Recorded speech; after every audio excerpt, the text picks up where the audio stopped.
अच्छा, और इस कंपटीशन का फ़ायदा क्या कंज्यूमर को हो सकेगा, यानी गाड़ियों की कीमतों में क्या कोई कमी वाक़ई हो सकती है? चूँकि पिछले 3 4 5 साल में जिस तरह ये कीमतें ऊपर गई हैं और जिस तरह एसेसरीज़ भी महंगी हुई हैं, मेंटेनेंस भी महंगी हुई है गाड़ियों की, और ओवरऑल कॉस्ट तो बहुत ही ज़्यादा बढ़ चुकी है, तो उसमें कहीं कोई कमी या ठहराव मुमकिन हो सकेगा? नहीं, अगर तो आप इलेक्ट्रिकल व्हीकल्स की पॉइंट ऑफ व्यू से सवाल कर रहे हैं। नहीं, अगर आप इसको नॉर्मल कार्स की तरफ भी हम देखें, कीमतें तो उसी की बढ़ी हैं। इलेक्ट्रिक व्हीकल्स तो अभी ज़ाहिर है एक एमर्जिंग मार्केट है, वो तो आहिस्ता आहिस्ता अपनी जगह बना रही है। इलेक्ट्रिक व्हीकल्स के आने से क्या जो हमारी एग्जिस्टिंग कार्स हैं उनकी कीमतों में कमी वाकई हो सकेगी? देखिए, कमी जो है ना, कमी बुनियादी वजह उसकी एक ही है, और वो है लोकलाइजेशन। जब पाकिस्तान में किसी चीज को अगर हम लोकलाइज करते हैं तो एक इंसेंटिव कि वो प्राइसेस कंपेटिटिव होता है। दूसरा जो इशू है हमारी पाकिस्तान गवर्नमेंट में, वो ये है कि आपके टैक्सेशन इस वक्त 40+ टैक्सेस कहते हैं कि कंप्लीट बिल्ट यूनिट, यानी कि जो व्हीकल्स बन रही हैं पाकिस्तान में, उसमें 40% आपका टैक्सेस है।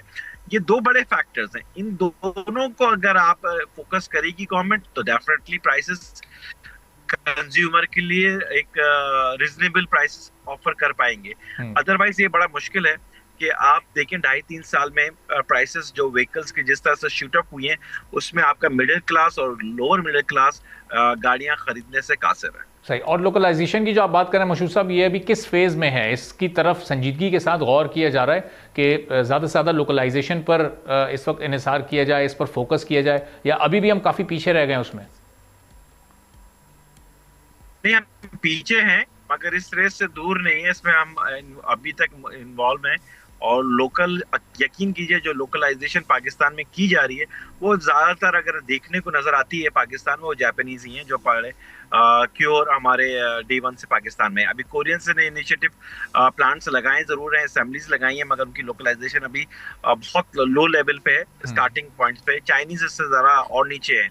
तो पाकिस्तान में लोकलाइजेशन है, बट द थिंग अभी एक जो चैलेंज पाकिस्तान गवर्नमेंट को आ रहा है, वो ये है कि आईएमएफ बेस हम उस एग्रीमेंट का हिस्सा हैं, जिसमें आईएमएफ आपके पास प्रेशराइज कर रहा है कि आप पाकिस्तान में इंपोर्ट के जितने टैरिफ हैं उसको इसको एक स्टैंडर्डाइज लेवल्स पे ले आए ठीक विद है। इन 5 years।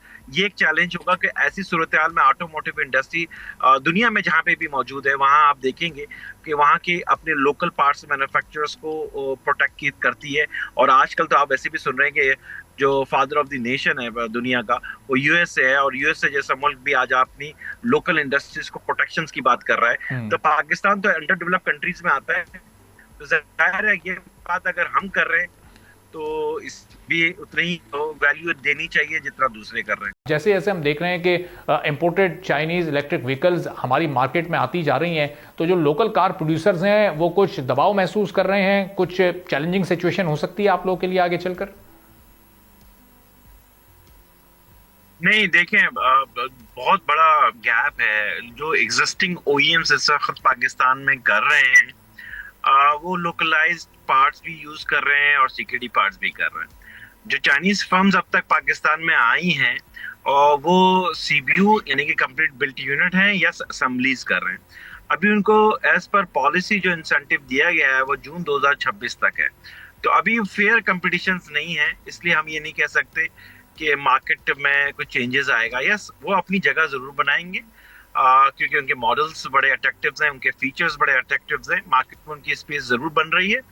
मगर जून 2026 के बाद पॉलिसी के जो इंसेंटिव्स उनको दिया गया है, उसके बाद जब वो लोकलाइजेशन पे फोकस करेंगे और लोकलाइजेशन बेस अपनी प्रोडक्टिविटी इनहांस करेंगे, तब देखना होगा कि मार्केट दोनों तरफ किस तरफ रागिब होती है। अच्छा, और अगर एक दो प्लांट्स यहाँ पर लग जाते हैं, कोई मैन्युफैक्चरिंग वगैरह भी यहाँ स्टार्ट हो जाती है, वो कि अभी उसमें ज़ाहिर है काफ़ी टाइम दरकार होगा, एक इंफ्रास्ट्रक्चर यहाँ डेवलप हो जाता है, और जो चार्जिंग स्टेशन हैं वो भी प्रॉपर यहाँ पर अगर इंस्टॉल हो जाते हैं, तो उससे फिर जो लोकल इस वक्त कार इंडस्ट्री है उसको कितना फ़र्क पड़ सकता है आने वाले, ज़ाहिर है इसमें कोई साल 1.5 साल भी लग सकता है? नहीं, अभी तक जो मैंने बात की थी वो चाइनीज फ्यूल बेस्ड व्हीकल्स पे मैं बात कर रहा था कि जो उनको इंसेंटिव दिया गया है। और चाइनीज इलेक्ट्रिकल व्हीकल्स, यस, ये एक इंपोर्ट बेस है। अभी हम सिर्फ अब इलेक्ट्रिकल व्हीकल्स की बात नहीं कर रहे। मैंने तो ये भी है कि गवर्नमेंट ऑफ पाकिस्तान इस वक्त 5,000 इलेक्ट्रिकल बसें पाकिस्तान में इंपोर्ट कर रही है। आप देखें कि आपके पास पाकिस्तान में ऑलरेडी ट्रक एंड बसेस के प्लांट्स एग्जिस्ट कर रहे हैं, जिसमें जापानीज भी हैं, कोरियंस भी हैं और चाइनीज भी हैं। ऐसी सूरत हाल में अगर आप 5,000 बसें इंपोर्ट कर लेंगे तो मीन्स के पाकिस्तान की जो बस का सेगमेंट है ये 2 साल का है, कि 2 साल में हम इतना बसें बनाते जो आप 1 साल में बना लेंगे। तो आई थिंक ये पॉलिसी इंपोर्ट बेस की बजाय मैन्युफैक्चरिंग बेस होना चाहिए, इंडस्ट्रियल बेस होनी चाहिए, इंपोर्ट बेस नहीं होनी चाहिए। Secondly, electrical vehicles is a big challenge. Pakistan में जो इंफ्रास्ट्रक्चर्स की जरूरत है उस पे हमें ज्यादा जोर देना है कि हम अपने जल्द से जल्द अपने इंफ्रास्ट्रक्चर को डेवलप करें। आपके जो मेगा सिटीज हैं जिसमें नंबर 1 कराची आता है, इटसेल्फ बहुत से इंफ्रास्ट्रक्चर के चैलेंजेस का वो शिकार है। ऐसी सूरत हाल में आपको इलेक्ट्रिकल व्हीकल्स को पाकिस्तान में लाना और उनकी पोजीशनिंग करना एक टफ टाइम मिलेगा।